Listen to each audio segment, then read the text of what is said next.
अस्सलाम वालेकुम सामीन। 6 जुमादुल ऊला और 21 नवंबर है। उन्वान है देश दुनिया की अहम खबरें। पहली खबर है, अगर तुम सारे बच्चे कत्ल कर दो तब भी एक मूसा ज़रूर बचेगा। इस मतलब का नारा फ़िलिस्तीन में हमास ने दिया है। ये तस्वीर आप देख सकते हैं। एक अहम खबर है, हमास का अस्करी विंग अल क़स्साम क्यों है, यानी इसका नाम अल क़स्साम क्यों रखा गया।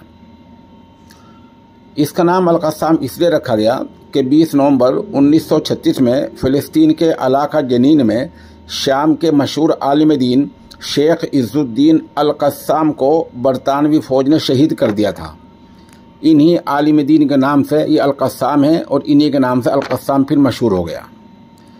उधर डेनमार्क में गज़ा के लिए एहतजाज किया गया है और बड़ा एहतजाज किया गया है, जहां हज़ारों लोगों ने शिरकत की है।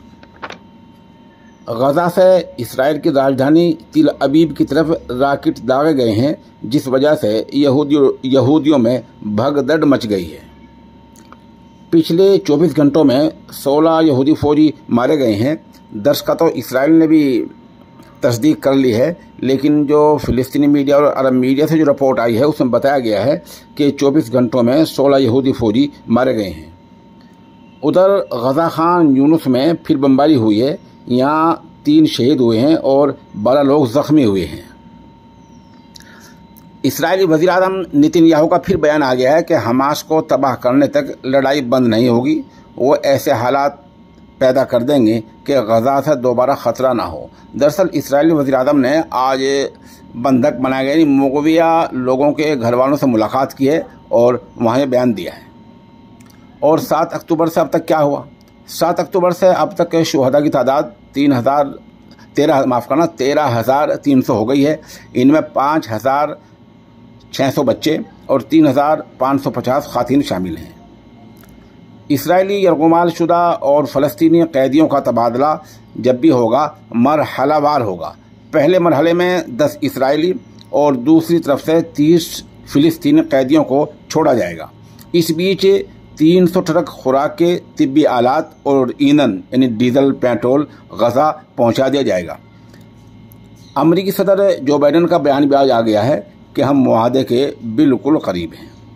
उधर गज़े के इंडोनेशियाई अस्पताल को फिर घेर लिया गया है और यहाँ 12 लोग शहीद हुए हैं।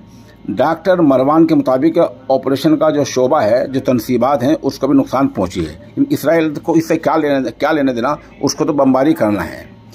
उधर उत्तराखंड के उत्तराकाशी में सुरंग में जो मजदूर दब गए थे 40, आज मुसद्दका खबर आ गई है कि वो सब महफूज हैं, जिंदा हैं। कैमरे से उनकी तस्वीर भी सामने आ गई है।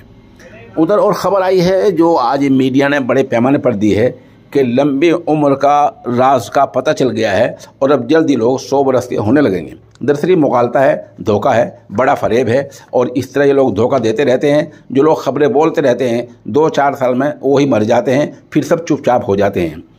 हमारा अक़ीदा ये होना चाहिए, इन्ना अजलल्लाह इज़ा जाअ ला युअख़्ख़र लौ कुन्तुम तालमून। मौत का वक्त तय है, वो आगे पीछे नहीं हुआ करता है।